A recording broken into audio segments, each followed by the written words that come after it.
This is an intro. Intro. Hustle and Float Chart with your boy, My boy. Matt Wolf and Joe Fair. Hey. Yo. Yo, what's up? I'm doing great. Wasn't expecting to see you here. No? No. How do I look today? Good. You're wearing a Hustle and Flow Chart. Jesus. Someday I'm going to say that. Hustle and Flow Chart t-shirt. And you're wearing some light brown pants. I'm pretty sure you wear those every podcast day, actually. You know what? Are those your podcasting pants? They're actually newer pants. But that's not how I look. You're describing how I look, but how? I mean, I guess what's the feeling? Or what's the essence? Yeah, what's the essence of this? Glow. Amazing.com. Oh, you were trying to set me up. I get it now. Jesus Christ. You look amazing.com. He's usually way better. All right, so today we're talking to Jason Katzenback, one of the co-founders of Amazing.com. Not glow.com, not good.com, amazing.com. I did not understand what you were getting at. I didn't realize it was a setup for Amazing.com, okay? I thought you were asking me to describe your essence. Well, now you know it's amazing. So, just giving you the facts. All right, so Jason, he's the co-founder of Amazing.com, originally Amazing Selling Machines that has helped, what did he say, like 30,000 people become entrepreneurs by selling stuff on Amazon? Yeah, it's a lot, and that's probably the number. I don't see the number in our handy-dandy notes, but I would go with that. Yeah, and he's also the co-founder of SellerCon, which has about 3,000 plus people every year at this thing, and it's at the MGM Grand. June 21st and 23rd in Las Vegas. Yeah, which I don't know when this goes live, but hopefully it's before then. I can make it go live before then. Let's do that. Let's help him out. SellerCon, go check it out. If you're in the e-com world, that is like, he said something... I'm not going to butcher it, so I'm not going to say the percentage, but Jason said, the folks that actually go there and implement have some crazy amount of success rate higher than not going there. Yeah. So if you're in the space... He mentions it on the call, so we'll let him say those numbers when we get into the interview. Yeah. So he does mention that, but they've managed to build this amazing business. Matt Clark, his partner, and Jason have managed to build this amazing business, quite punnily. The first time you said that, yeah. I don't think you noticed that you said it. I didn't notice it because the you had first no time reaction. I said it. I was watching. I was like, "Ooh, I caught it in the second." Ah, you caught it. All right. Yeah. So, sorry. Matt Clark. In the interview, I actually asked him how he got such an amazing domain. That's true. That was one of your questions. You're right. That was one of my questions. That's true. So, we broke down the whole partnership thing because selfishly, of course, we're going to ask, like, hey, you got a partner and you guys are doing all right. Yeah. How's that work? So Joe and I are sick of the black eyes from fighting so often, so we want to know how they handle it. And my hand hurts and the black eyes are all on Matt. So, I mean, it sucks. I'm sorry, dude. Yeah. He's abusive. I'm the abusive one. But he really described like how... Are our intros just getting more and more off the wall like every time we record intros? Yeah. Okay, just let us know what you think about these intros. Actually. We could probably shorten them. Yeah, I'm sorry. So don't fast forward, but next time maybe. Yeah, just listen to us rant for a few more minutes. We will get to this interview. I promise. Eventually it'll come at you. All right, so he's all about like don't work in your business, get into the leadership role of your business. Your business. Jesus Christ. So yes, he breaks down this whole formula, and I thought it was actually really cool because I think he said it was influenced a little bit by Todd Herman, who's actually going to be on the show soon. He referenced him in this way that you kind of quantify how you spend your time and the money that you're kind of leaving on the table. And it's a different approach that I've never heard. And then he has some ways to kind of get in the mindset of, hey, maybe you should stop running things in your business that are like $10 an hour work and do this instead. Yeah. We talk about... we talk about how to scale your team up and how to do that effectively and when to do that, when the right time is, how to know which people to hire next. We really dive into like that team building element. And then at the end, I couldn't help but ask. I wanted to talk to him about Amazon.com and actually selling on Amazon. So he gave us a few little tips and insights into what's going on in the world of Amazon right now and what it takes to be a successful seller on Amazon right now. And of course, I talked to him about his amazing domain and how he got it. And a lot of ground covered here. Really, really, really nice guy, and they have an awesome company that is really, really impacting a lot of people. He's a philanthropist as well, so it's impacting more than just the people he's touching directly with it, which is always something that we love to hear from businesses as well. Well, we're actively trying to do that in our own business. We haven't solidified things, but we want to figure out maybe it's like selling shirts and proceeds go to a foundation or a nonprofit, a cause of our choosing each month, or maybe of our listeners' choosings. Something like that. And we're building. We've been throwing around some ideas. So just know behind the scenes, we're like, okay, what's more motivating than just money or more listeners or, lifestyle? It's like, I feel like we've done pretty well. Like, what's the bigger impact that we can do here? Yeah. I think like Jason's we didn't even really get into it, unfortunately, but he's doing a lot. And then just everything they're doing is a big impact. So yep. It's what we're looking at over here. And all right, so we have Steven on our team. Steven is a badass. He runs the Hustle and Flow Shorts podcast, and he takes notes on every single episode that we record so that you can have them. Yes, you, the person that... Yes. This is why I was getting distracted, I'm talking to you. I'm like, what does Matt say in these things? I'm like, he gets really fiery. I do. I'm passionate. I love like notes. Maybe it's just I'm not that passionate about notes, but I appreciate the notes and the value they bring to the table because it saves me so much time that this awesome dude named Steven is taking the notes on my behalf. Yeah. And, you can actually get these notes for free. hustleandflowchart.com/comp, C-O-M-P. That's where you download the companion for this episode, assuming you're listening to this episode while it's fresh, because some of the companions go away. There is a time limit. You got to get them while the episode's fresh. But if you go to hustleandflowchart.com/comp, we'll give you the notes to this episode for free. It's going to have all the tips, the tactics, the strategies, the stories, the behind the scenes, the resources, the tools, all of it. Woo. And don't worry, if you're a little late on this specific episode, there are going to be some other companions waiting for you for free. So yeah, hustleandflowchart.com/comp. Let's go talk to Jason because this is probably our world record for longest intro by now. Hey, Jason, thanks for hopping on the show, dude. Thank you very much. Pleasure to be here. Yeah. So we were introduced by our mutual buddy, Rob Burns. We just had him on the show. I think he's probably coming out, his episode's probably 1 or 2 before this one. Yeah, I'm not sure. I'm totally guessing, but it's kind of a cool time. So he was talking about you quite a bit on there, amazing.com and SellerCon, all that stuff. You guys are doing a lot. Yeah, we are. It's it's busy lifestyle, but I'm enjoying it. It's you got to work hard if you want to succeed. It's not an easy road, but it's definitely rewarding when you're, first of all, lining your own pocket, but when you're doing the things that you want to be doing. It's a blessed spot I'm in. I'm not saying I don't have some sleepless nights, there's so much going on, but I'll take it over a job any day. That's the truth. And I know, not only, so you have amazing.com and all the different assets, the verticals within there. And SellerCon, so that's coming up in June 21st? Is that what it was? Yeah, June 21st to the 23rd at the MGM Grand in Vegas. Really excited about that. Got, Dave Asprey of Bulletproof, Robert Kiyosaki, Sarah Blakely of Spanx. And, we got a good lineup of, and our mutual friend, Rob Burns, of course. But he's the headliner, right? Yeah. I'm just kidding. One day. We love you, Rob, but no, you're not a headliner. Got to pay some money for that or something. Yeah.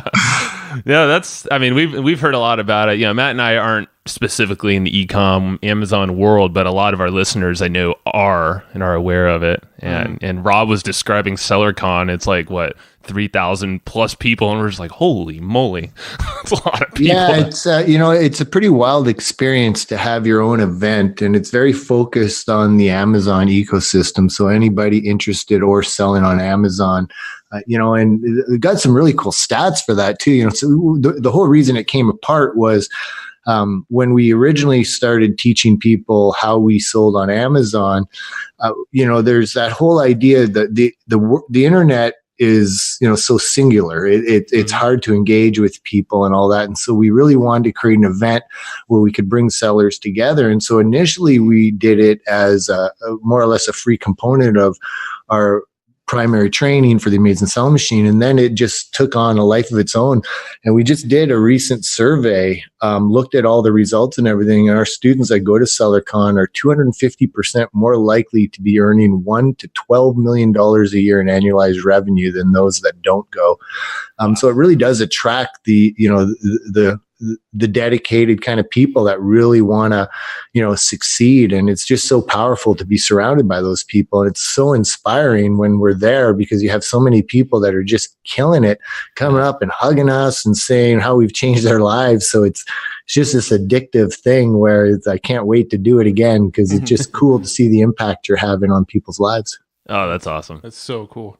So let's actually go backwards a little bit. Can you tell us a little bit how you actually got started in business, how you kind of became an entrepreneur, and then sort of tell us the journey to where you are today?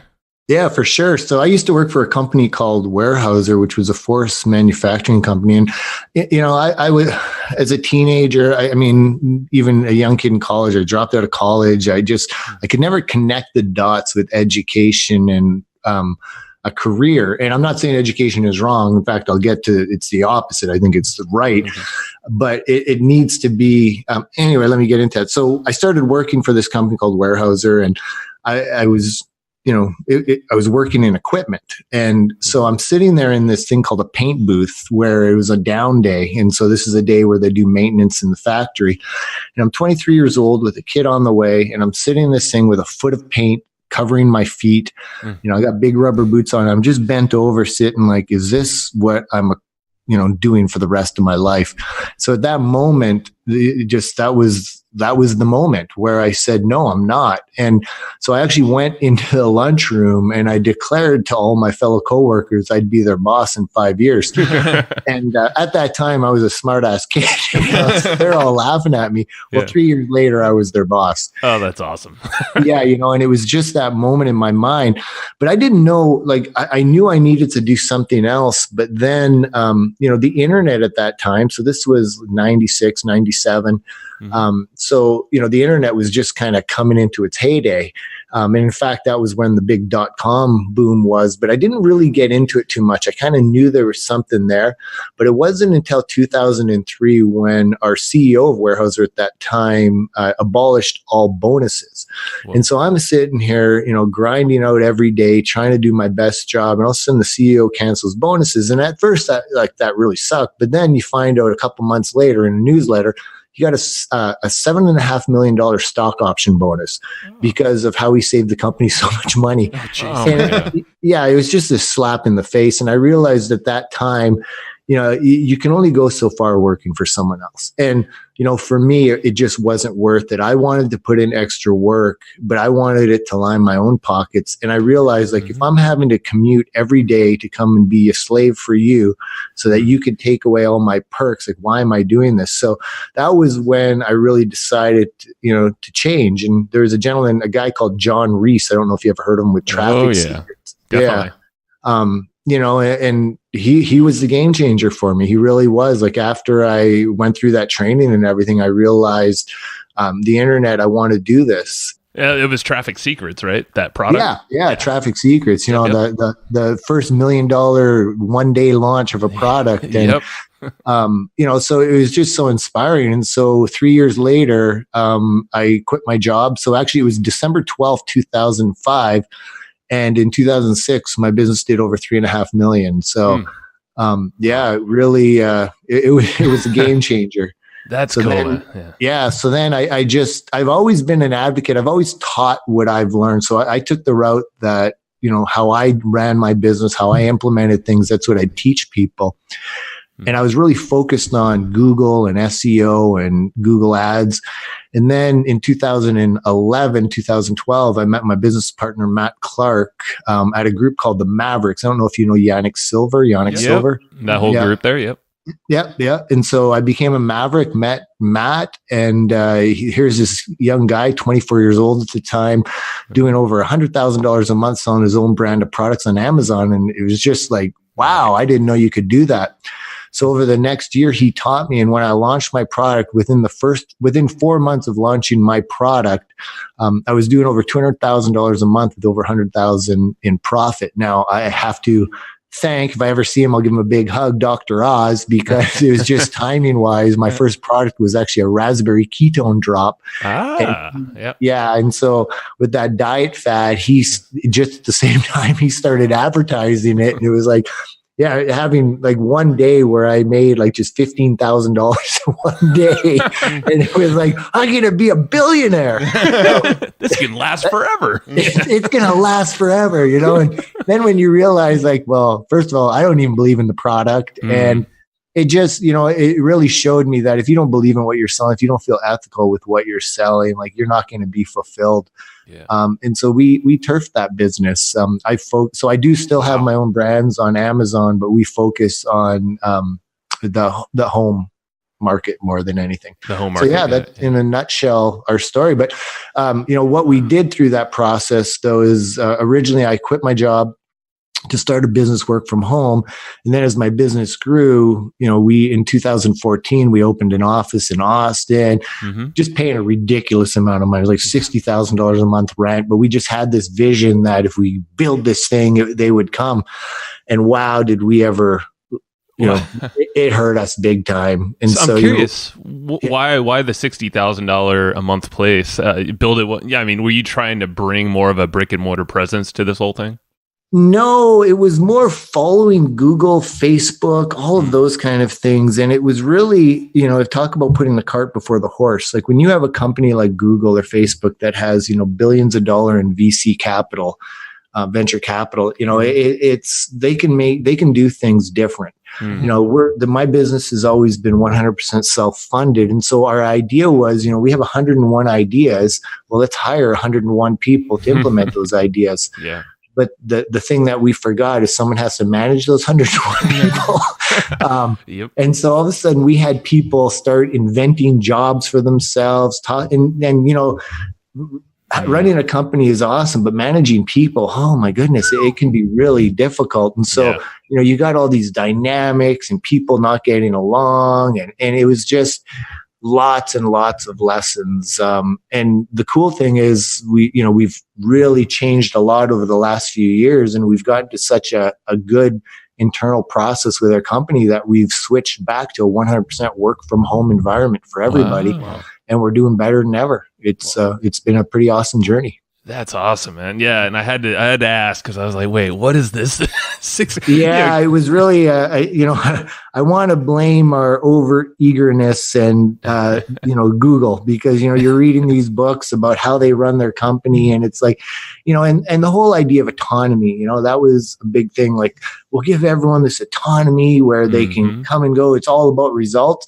Yeah, well, no, that needs to happen when you have solid managers in place with solid KPIs and metrics that they can make sure you're hitting on things. And, for us, it was, we were giving trust way too soon. You really need to, it's kind of like with bowling. You want to have the bumpers up first, because you don't want people going in the gutter all the time, and that's what was happening. So that's a good analogy. Yeah. I remember there was like a phase of time where like the company culture was the big buzzword, and everybody thought of company culture as like, cool, we need a pool table and a foosball table, and we need an Xbox and some couches in the corner. Exactly. Yeah. You guys did that, right? You had a room in the corner. We did. We had the big funky love sacks beanbag chairs, and we had the big Joe chair table, and and what we found, like first of all, a ping pong table. No one can work when people are going. Seriously, but takes up so much room. It was an expensive lesson, huge lesson, but they're the best lessons when you learn in real life. I love it. Now, what's sort of the partnership dynamic like between you and Matt? Because obviously Joe and I here we're business partners, and we don't always see eye to eye and get along every single day of our lives, but most days we're pretty good. And most of the time we do. I'm curious what the dynamic is like. Do you guys have pretty clearly defined roles where you stay out of each other's lanes? It's like a perfect marriage. It's so wonderful. I'm going to call BS. It is a marriage, and that's really what it comes down to. Is it's like you've got to weigh the benefits. You're two different people. You're going to see two different generations. I'll be 47 this year, and Matt's 32, 33 now. He was in his 20s when we were starting. We're just different people that have different goals. I have a family with kids. Well, not young kids anymore. So even those dynamics, but it works really well. And one thing, as much as, we don't get along all the time, we've definitely had some lessons. We kind of try to focus on the intent behind what's going on. If we're going to argue, but if the intent is, if it comes out wrong, but the person's intent is genuine, their goal is the benefit of the company, then it helps a lot. And because trust has to happen. And that's something I'm very proud of is, I like to be very trustful and honest. And Matt and I, we were making millions of dollars together before we even signed a one legal document. Wow, that's awesome. I love to hear that right there. Because most people just get so scared. I've had some bad goings. I've had some situations where we didn't sign contracts, or I kind of just trusted the contract. And then all of a sudden it's like, and then it's like, you just feel so embarrassed. It's like, and that's the thing with running business, man, due diligence. Like at the end of the day, like, stop with the excuses. It's nobody else's fault. You got to own it. Like, no matter what you do, like if you're sitting there blaming your employees, blaming somebody else, it's like, well, who's managing them?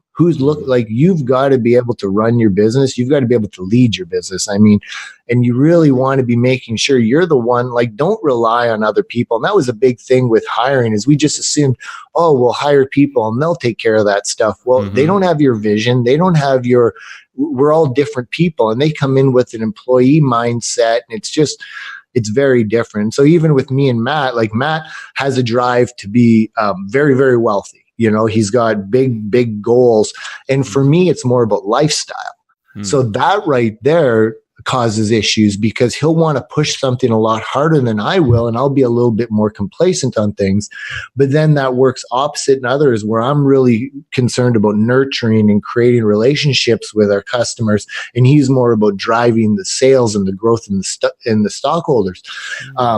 Shareholders, which is us. But the whole idea with that is, no one's wrong. Neither of us are wrong. And that's what we've got to look at. It's like a marriage. Like, you're going to sit there with whoever your spouse is, whoever your partner is, and you're not going to be the exact same. And in fact, if you are the exact same, you're going to be missing too much. You've got to figure out what your strengths and weaknesses are, and then how to work together. And so me and Matt have been together long enough now. We still do have our issues, and just like any marriage you will, but we do kind of understand where our strengths and weaknesses are, so it helps a lot. Yeah, no, that's really cool. And you reminded, we were chatting with Ryan Dice the other week, and he said, basically, if there's two partners and you're not clashing, but also, kind of making better of the situation after that, one of you are irrelevant. Yeah. One of you has got to go. Yeah. So you look at a dynamic there with him and Perry Belcher, like, talk about two different people. Totally. Yes. Yeah.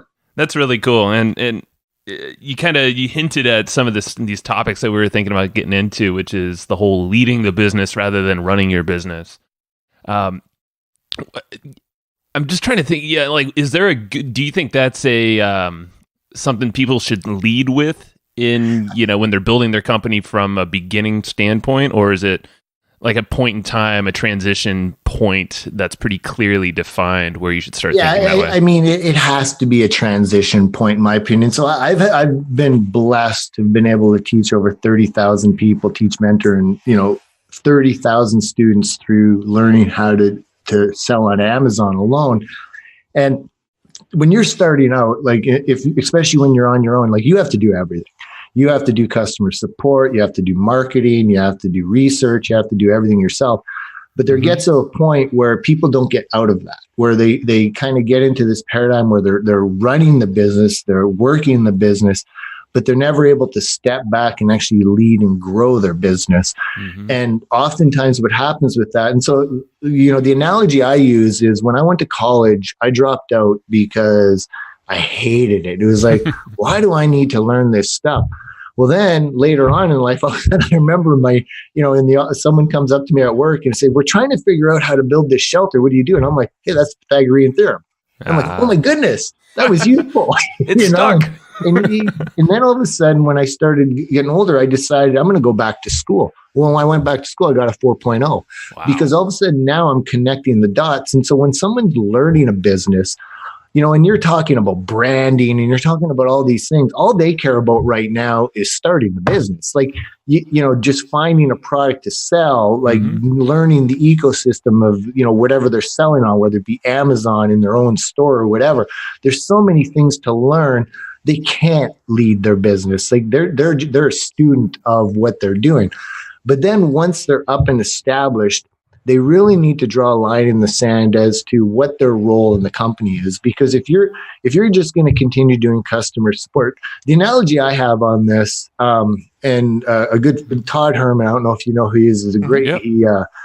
He was a coach of mine actually a few years ago, and he just released an awesome book. But one of the things he showed me was really understanding how to segment your time, and you put it in blocks of $10 an hour tasks, $100 an hour tasks, $1,000 an hour tasks, and $10,000 an hour tasks. And if your goal is to have just say $1 million business, well, that means you have to be generating about $3,500 a day. Now, the most effective way to lead your company is to look at it like, as the leader in this company, my time has to be worth an equal amount to the amount of money I think I should be earning. So if I should be earning $3,500 a day, what kind of task should I be working on? Is working on this image for 2 hours that I could pay someone $10 an hour? Is that going to help me get to $1 million a year? No. What that's going to do is that's going to help you keep a $10 an hour job, because you're never going to have time to really do those things that's going to grow your business. So what you want to start doing is after, because initially you have to do that unless you have, capital or resources or anything like that. But, you're trying to be as smart as you can with the resources you have. So you do those things. But what I recommend people is once you kind of start getting into that flow where you're getting sales, things are starting to happen, you really want to start journaling and figuring out. And when I say journaling, I'm not talking about journaling from the standpoint of writing out everything, just bullet points. Just figure out what is it the things I worked on today. And then what you want to do at the end of that day is go through that list and figure out which one are the $10 an hour tasks, $100 an hour tasks, 0 hour tasks. Like if you find, hey, I was on Facebook for the last hour and a half. And then you go through that list, and I take highlighters. And so I'll have a red highlighter that I'll stroke all the things that are complete waste of time, so that like, oh my goodness, I spent 3 hours today doing things that did nothing for my business. Those are the things that you just got to start eliminating. Then I take my yellow highlighter and I start first knocking off the things that are the $10 an hour tasks. And what I do is I might have to keep doing them at first, but then you start building yourself a job description where, look, I'm spending, say, 10 hours a week doing these tasks. I need to hire someone that'll do these tasks for me. So now okay, these are the tasks that I seem to be routinely doing every week. So now I'm able to figure out, okay, my first hire here is to hire someone to take these off my plate so I can start fitting in more $100 an hour tasks. Does that make sense how I'm explaining that? Yeah, so you're basically starting with those lower value tasks and, just pretty much clearing your plate as best you can right from the beginning. Exactly. I love how you journal with the colors and everything too. It sounds like pen and paper for everything. Yeah, and you don't do it every single day. What you'll do is, when you feel like you're kind of at that point where you're spinning your wheels, you're not really getting results, recommend doing that for 2 to 3 weeks. Okay. Get that done for 2 to 3 weeks. You're going to have tons of data where now it's like, okay, now I got this position. So whether it be that you can, if you've already hired someone, you can now add more, get them to a point where they're maybe full-time with you. But you can grow it that way. And it's really, that's how you start leading your company, when you're able to start getting out of those tasks. Because really, like the more mature your company goes, I can't remember what the name of the diagram is right now, but essentially it's like a pyramid, and you look at the bottom, and at the bottom you'll have the 1 day tasks, meaning like that's more like the customer support stuff where, every day you're doing things that are affecting the company today. And then you got the weekly, then you got the monthly, then you got the yearly. You really should be focusing on the yearly tasks, the things that are going to like grow your business, like focusing on what are the new products we're going to do? What are the new platforms we're going to do? What are who are new partners that we're going to be able to work with? Those are what are the internal inefficiencies of our company?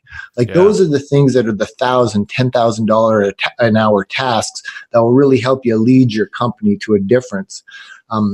And for some reason, people are just afraid. And at the end of the day, it's because it costs money. You have to pay for, to hire people, but you've really got to ask yourself, like, what's your time worth?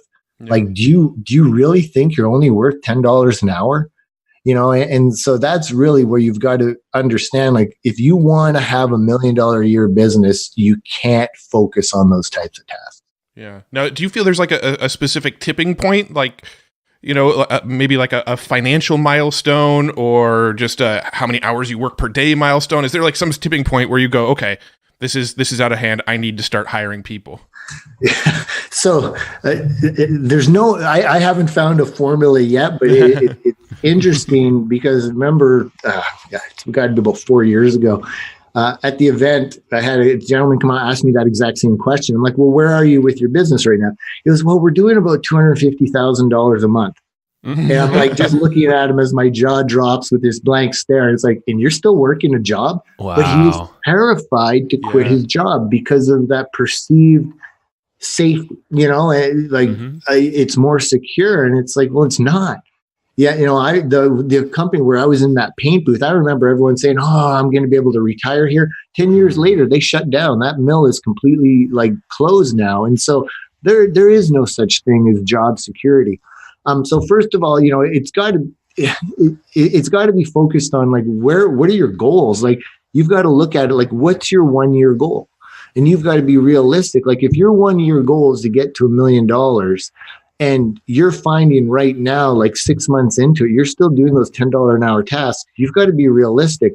And that's why working in 90-day segments is so powerful. Like, what I recommend is, like, right now, if you're just starting this first 90 days, you just got to learn the business. You got to learn I'm just going to use selling on Amazon as an example because it's just the easiest for me to reference right now.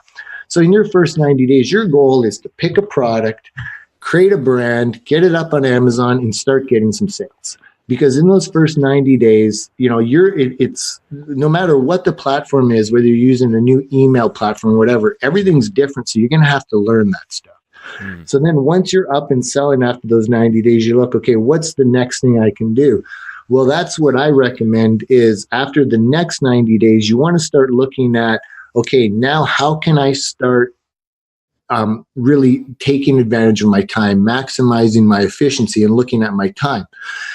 You're going to have two options there. So if you're working a full-time job, I recommend everyone work for the first year. Don't quit your job and, just hope that this company is going to make it, because then you're going to be making poor decisions. If you're creating a business right away to live off the income, then you're not going to have money to reinvest in the company. So you want to be smart about that too. But really look at your let the money talk to you. Like, if you have the ability to not take money from the company, to live off what you've already been generating, then I recommend you start hiring, within about, definitely within the 6 months of getting up and running, because then, you're looking at your resources, you're looking at your finances, and it's like, okay, I'm making, let's say you're only doing $1,000 a month profit right now, but you're sitting there focused on all these $10 an hour tasks. Well, then you look at it and say, well, how much can I afford? Well, you could hire someone overseas for $500 a month easily that could do 10 hours a week.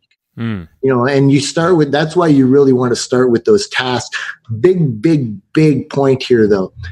Don't hire someone to do something you don't know how to do, especially when you're started. I see people make mistakes like, oh, I'm going to hire someone to manage my paid ads. And it's like, okay, you'll be out of business. Because it's like, if you don't know how to do those things and you're hiring someone to do that and spend your money for you, they're going to spend your money. Sure. It's not their money. So you really want to make sure, that's another important thing. And obviously you can't do everything, but you should at least understand how the system works and be able to create some goals.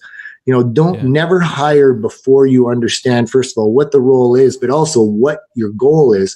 And a huge tip that I think people miss out on is plan for failure. I'm not sitting there saying this is going to fail, but when you hire someone, say, okay, in the next 90 days, and then in the next 6 months, first of all, what is it that I want this person to accomplish? What does success look like? So if I hire this person, that means in 90 days from now, I am free of those 10-hour-a-week tasks, and this person is doing them well. Well, then you want to think, okay, well, now in the next 30, 60, 90 days, what does failure look like? Like one of the first things is failure looks like to me if suddenly people don't show up for work.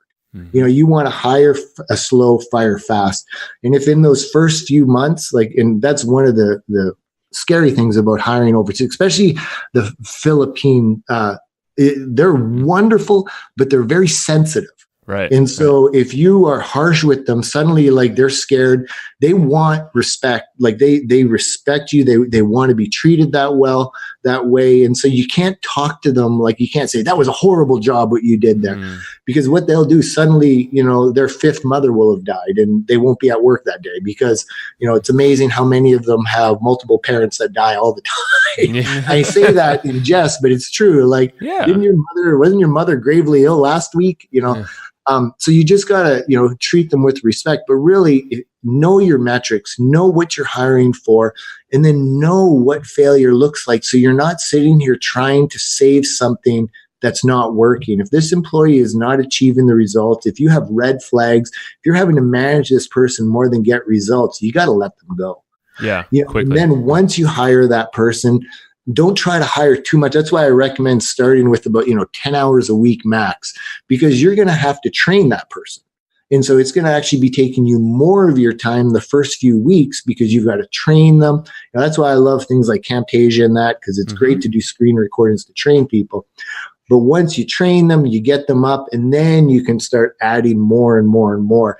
But it's really about, the secret is really just, in my opinion, working in 90-day increments and really being clear on what the metrics are you're looking for, what success looks like, what failure looks like, and what the plan is when either of those things happen. So what are you going to do if failure happens, and how you're going to handle it? Because a lot of times you just get so much into the running of your company again that you're just like, and I made this mistake so many times, just going to hire someone, we'll figure it out as we go. Well, first of all, that's going to cost you 3 times as much money, and you're going to have an unmotivated, unhappy employee because people don't want to sit there doing nothing. As much as the idea of getting paid to do nothing might sound great, our human psyche doesn't like it. We don't want to be a useless bump on a log. We want to have value. And that's really what employees want. They want to be appreciated and know that they're contributing and being part of something.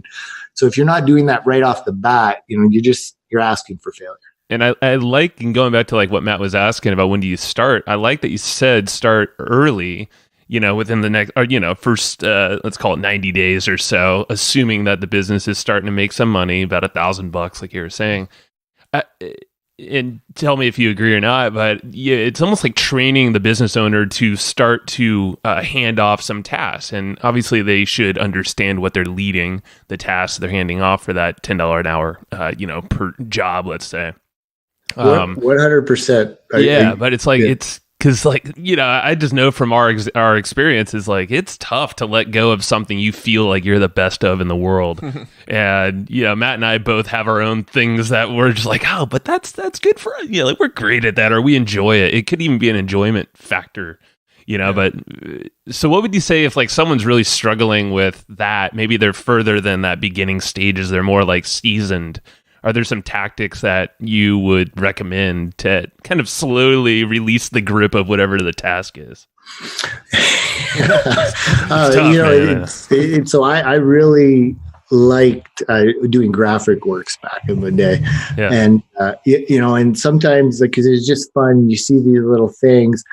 At the end of the day, first of all, it comes down to results too. Like me doing this versus somebody else, is anyone going to notice that the image is that much different? No. And if someone can do the job 80% as well as you, and you're able to now focus on something else more important, the results are always better. Yeah. They just always are. But one of the things that I do with my planning that really helps, so in 90 days, like I'll have at the end of a 90-day period, I'll say I've created a documented plan for how I'm going to do this. So for example, if I'm sitting there, if I really like doing images, I'll sit there. Okay, so what at the next 90-day plan, I know I need to hire someone. So I'm going to create a documented plan so that at the end of these 90 days, I have a plan that if I am in the financial situation of my company to be able to afford to do this, I now have my plan ahead of time. The cool thing is when you get to those 90 days, if you're not at that situation now, you have the framework that it's like, okay, so we're not at the point. So now it's like, okay, I have the framework of what the company has to be doing. I know where we need to be at to be able to do this. So in the next 90 days, my goal right now is how do I achieve those results so that I can get there? So then when it comes to those tasks, at the end, I wish I had a magic answer. I mean, at the end of it, it's like, are you leading your company, or are you creating a job? Is this a hobby? It really comes down to understanding, like, what are you wanting out of this? Yeah. Because there are students of ours, they don't want to be millionaires. They just like the idea. They love their lifestyle. They just want to earn a little bit of extra money. They just like playing around. It's a hobby for them. Well, then that's a completely different mindset. Like, True. If you're sitting there stressed that like you do too much in the business, but you're looking at it as a hobby, it's like, well, that's what it is. It's a hobby. Like, you're not going to hire people for that. But if you truly want to quit your job, if you truly want to gain financial freedom, if you truly want to gain lifestyle freedom, and you're not getting there, then what's that definition of insanity? Doing the same thing over and over again and expecting different results. You just got to be real with yourself. It's like, okay, well, what I'm doing isn't working. So obviously me doing images isn't working. I have to hire someone. And then, that's really the only answer I have for that. I mean, just really looking in the mirror and saying, what do you want? It's getting real with yourself. I think you nailed it. That is kind of the magic answer, is there's a purpose for why you're even in business in the first place. Yeah. It's getting real with yourself and be like, dude, what the hell am I doing with my time every day? Do I want to scale, or is it this? Yeah, I mean, quite honestly, Joe and I have been business partners together for 12 years now. Something like that, yeah. So about 12 years we've been business partners, and we still both have tasks in our business that we have sort of haven't released our own death grips on, that we're just like, no, this is mine. I want to keep doing this. And that's something that just now we're slowly starting to overcome. We actually hired an operations manager, and she's flat out telling us, no, you can't do that anymore. That's actually a good answer right there, really. And I mean, obviously you can't afford that, but it's having good management in your company. Yes. Because like people that really understand the metrics and are looking at stuff and can have that outside perspective, because sometimes you get arrogant in yourself. For example, like writing copy. Like I feel like I'm pretty good at it, and so then I've tested some other people. They've done crappy jobs, I thought. So then I just write off and said, oh, no, it's just easier if I do this. Well, it's not. Because I'm not one of those people. So that's where me and Matt are totally different. Matt, his mind is like just crazy how he can do that. He can sit down in 1 hour, whip something out that would take me a whole day. Wow. We're just different that way. But either him or me doing it, it's like, well, what else could we be doing that would bring our company more money? And even though we like doing it, it's like, is it the best thing? But then the argument on that too, which you could have, like, you do want to enjoy what you're doing too. So if you really like doing that, if that's your little guilty pleasure in the company, you don't sit there, you don't have to do everything. But again, it goes back to that. Well, then be real. If you're going to keep doing that, then it's going to slow down your progress to achieve your results. So it's just a matter of kind of looking at and trying to stay balanced. Yeah. I think that's what it's all about. Yeah. I feel like I hear more stories about people that waited too long to hire than I hear about people who claim they hired too early.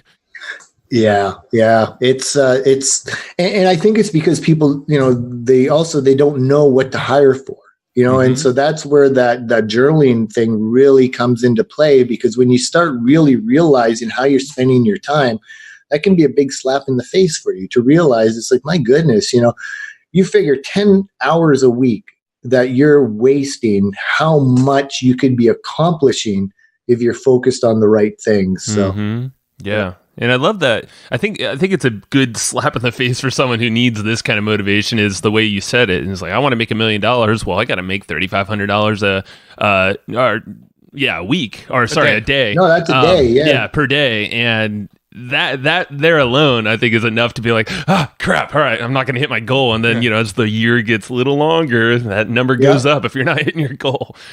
So it's also, the one thing is that I think people need to understand when they're running a business too is you're 100% responsible for everything. And so running a business is not for everyone.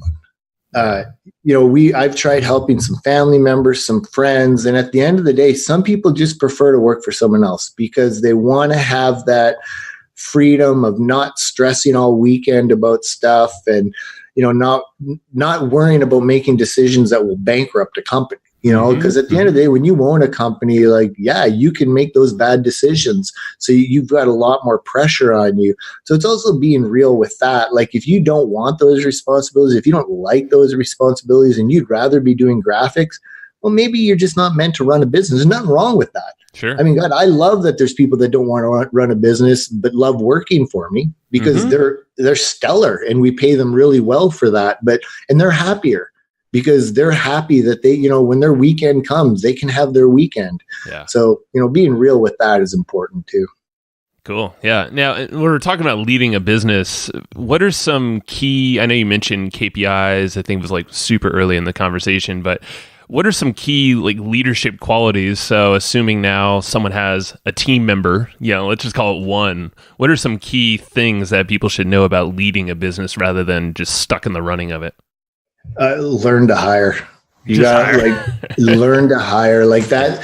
And hiring is, you've got to really have a defined job description. You really want to make sure you're not, it's so easy to sit there and interview someone and say, because in an interview, when I first started applying for jobs, I went to a psychiatrist to learn how to do good interviews. Who's better than someone that understands the mind? And they, little tricks they told me is mimic the interviewer. So if the interviewer is sitting up at the desk with their elbows on the desk, sit up at the desk with your elbows at the desk. Yeah. If they're sitting back, relax, sit back, relax.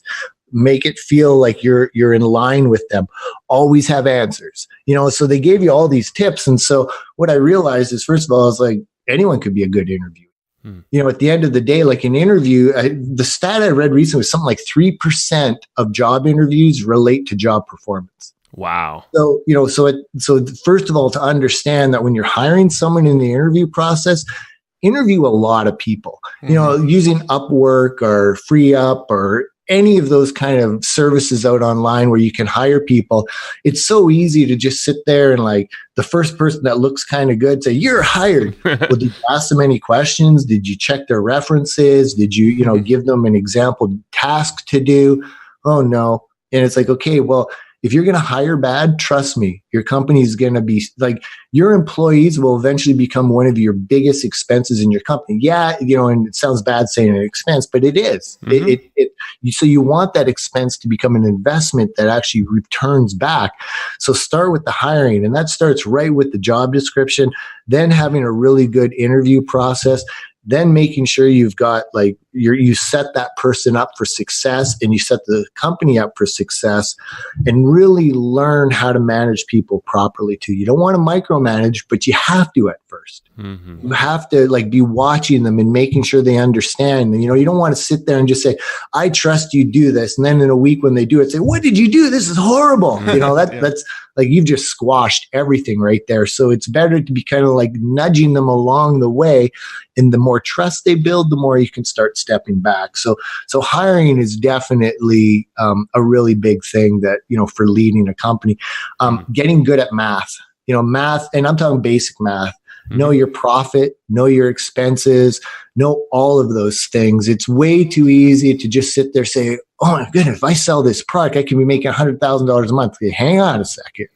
So you got, so when you're making this money, so first of all, you've got shipping, you've got taxes, you've got all of those little things in there. And when you're looking at profit, well, if you've hired anybody, well, you've got to consider what your operational, your general expenses and all of that are. So just really getting good at your math, because if you know your math, well, then you know where to focus. So it's great to say, oh, my KPI this year is to make $1 million. Well, what does that mean? That's not a KPI. That's not a KPI. Yeah. You can make $1 million and also spend $1.1 million, so you're $100,000 in the hole. That's not what a KPI is. It's and focusing on gross profit, on the profit side. Revenue is great, but really focusing on what is my profit factor. That's really huge. And another really big thing is networking. Like when you're leading the company, like, and networking means lots of different things, like going to events, which is absolutely huge. I remember, whether it was traffic and conversion or SellerCon or any of those kind of events, I used to struggle with those because I always thought, all they are is networking. They're going to try to sell me stuff. But when you all of a sudden, especially when you're running a business out of your home, when you're sitting there on this island by yourself and, you might not have family around you that's supporting you, and, you might find some challenges and you're sitting there like, oh, this is really hard. But when you start networking with other people that are like-minded, focused on the same goals, and you start building your relationships with those people, it just, first of all, they give you insights into things. Oh, it's amazing how many times when you talk to someone, oh my goodness, yeah, I was there. Don't stress about it. This is what I did. And they can help you, lift you up. But also when you can give people inspiration, it really invigorates you. It's like, oh my goodness, yeah, I do know my stuff. I'm starting to learn this stuff. Because one of the biggest challenges with a lot of entrepreneurs and business owners is feeling not worthy. Am I a fluke? Am I not good enough? It's so easy to start having those conversations. So when you're with other people in the industry, it just helps really get you like in line and understanding, being realistic and having that support group around you. I would say those are, three solid examples of what leading is versus what not leading is. Love it. Yeah. Very I like cool. it. Now I want to be super conscious of your time. I have two kind of maybe small rabbit holes I wanted to go down with you before we ran out of time here. Sure. So, one of them is I want to touch on Amazon just real quick. Do you feel that Amazon today, becoming a seller on Amazon, is as effective as it was back when you started Amazing Selling Machines? Do you think the opportunity is the same, and how has that shifted if it is different?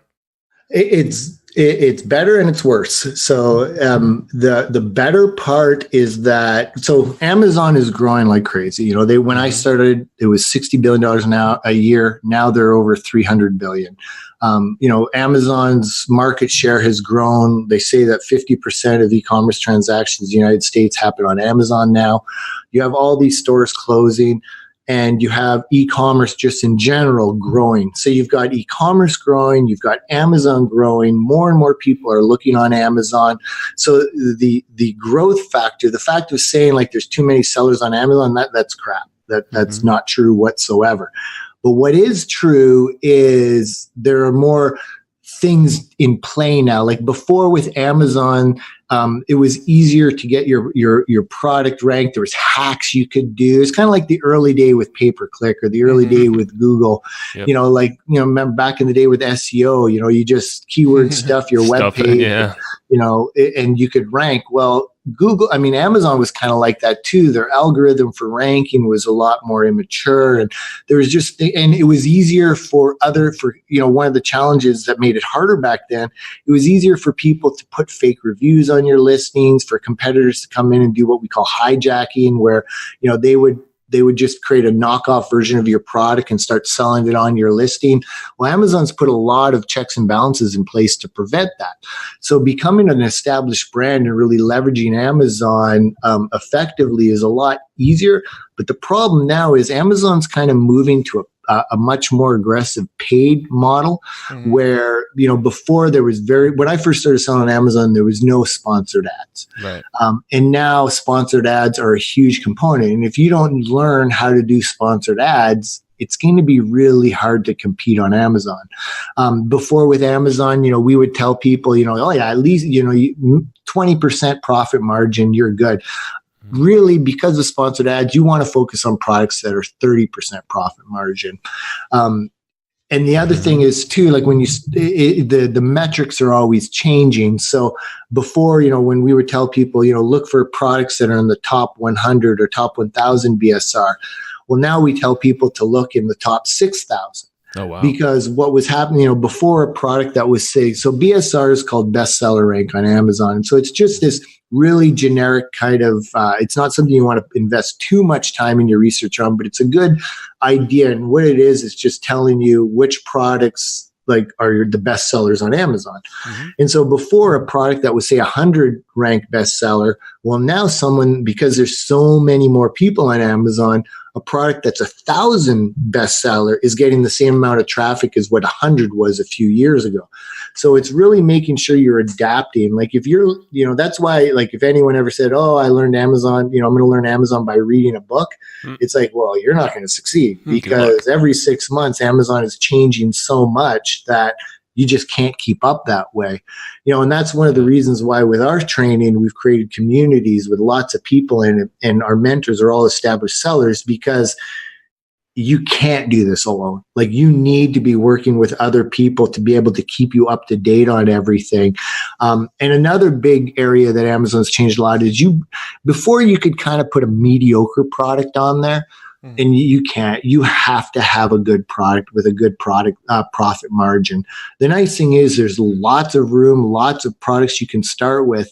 But, if you're sitting there wanting to just kind of like, oh, I'm just going to pick this product, I'm not even going to look at the product, I'm just going to put it up on Amazon, that's a huge risk. Like you really want to know, like feel and touch your product, look at it and make sure, like, if I was to buy this product, how could I make it better? And you want to kind of figure out how you can make your a better mousetrap kind of thing than the competitors. And there's two kind of different mindsets when you're starting on Amazon too. So when you're selling on Amazon, there's the getting started. So when we tell people to start on Amazon, you want to start with products that have the littlest risk possible. That means you can get a minimum order quantity that's low. You can start with a low investment, and you want to start with products that are proven sellers, simple products that don't have you won't have a lot of customer support, and you're confident that, like a silicone spatula, I know that this is going to solve the person's problem that they're looking for. But when you start growing your business, you've got to get out of those products, because those are the ones that competitors, like new sellers, are always trying to start with, that somebody in China can, like if someone's living in China right next to a spatula factory, they can get them a lot cheaper than you can. So once you get on Amazon, start learning, getting your product selling, that's where you want to start getting into the more complex products, the products that cost a little bit more, that are going to take a little bit more input to be able to design, and just get more complicated. So before, you didn't really have to do that. You could be successful just selling your spatulas, but it doesn't really work that way anymore. Does that make sense? Totally. Yeah, it start out small, kind of get the training wheels going. It's back to the bowling analogy, really, if you think about it, and then working your way up from there. Yep. It's like building a house. If you're going to get into building a house, you're not going to start building a multi-apartment complex. Sure. You'll build a shed, and then you might build something a little bit bigger, and you kind of you start learning all the tips and tricks. And then as you get more confident, you grow with it. Because when you're starting out, you're learning everything.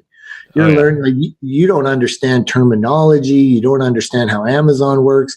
Like, you want to right away, when you're starting to come, like customer support, focus on making your customers happy. That'll go so far, because it'll make Amazon happy, it'll make your customers happy, it'll prevent bad reviews and all those good things.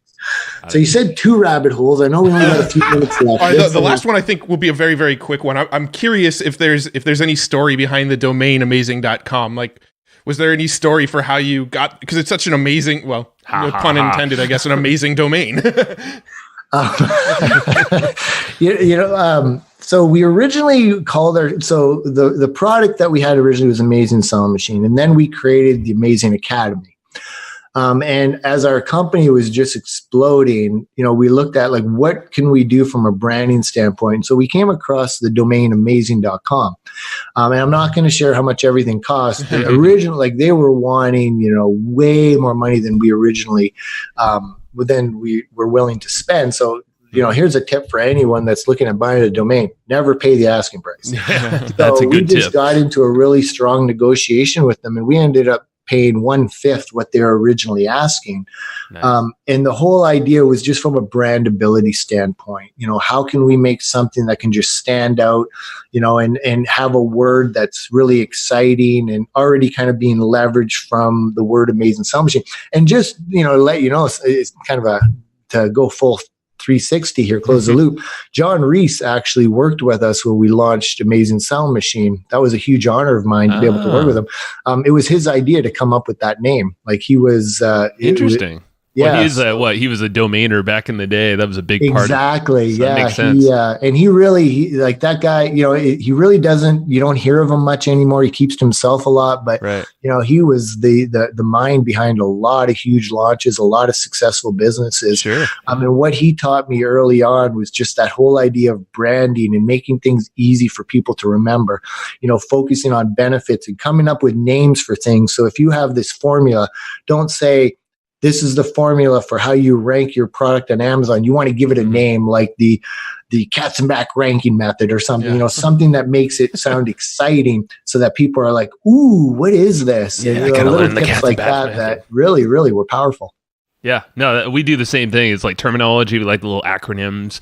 We try to make little acronyms with almost every strategy or method we use. And yeah, it's really cool when you start hearing your customers or, listeners on the podcast reference that. You're like, that's funny. That was just an idea. And I just randomly threw it on the whiteboard. There was, I claim I did it. So, promoting your promotions, that was a big thing back in my SEO days where it's like everyone was creating content and then just leaving the content out there, never doing anything. So I coined the thing promoting your promotions, and people are like, no, you never coined that. And I'm like, well, I think I did. So, stop me. Yeah. That's awesome, Jason. And really quick, just to wrap it up. So where's the best place folks can go check you out and kind of dig into all of what you got? Obviously we mentioned amazing.com, but you have a lot going on. Yeah. So really right now, I guess, amazing.com, but SellerCon, I mean, if you're interested in selling on Amazon or if you sell on Amazon, check out SellerCon.com. Check out SellerCon.com/tactics, see all the instructor, the trainers, the, Ezra Fires, Ryan Moran, like just lots of strategy people, big name people, all focused on really tactics. You'll hear from me, obviously I'll be speaking there. You can learn about me there. Yeah, awesome. I would say that's probably the second best place to amazing.com. Perfect, man. Well, yeah, go check it out. We'll link everything in the show notes like we always do. And Sweet. Appreciate your time, man. And we appreciate the interview. This was good. It was fun. And hopefully people get value out of it. I'm pretty sure they will. Cool. All right, man. Have a great one. You too. Take care, guys. Thank you. Bye. Thanks, everybody, for listening to this episode of the Hustle and Flowchart podcast. Before taking the time to listen, we want to give you something a little bit special. Every single episode that we do, we actually have somebody on our team take notes. We basically have a Cliff's Notes version of every episode where you can go and find all of the tips and tactics that they laid out, all of the resources that they laid out, all the good stuff from this episode. We actually have a nice simple notes version that you can find on our website. So go to evergreenprofits.com, find this episode that you just listened to, and give us your email address and we'll send you the notes. Thanks for listening.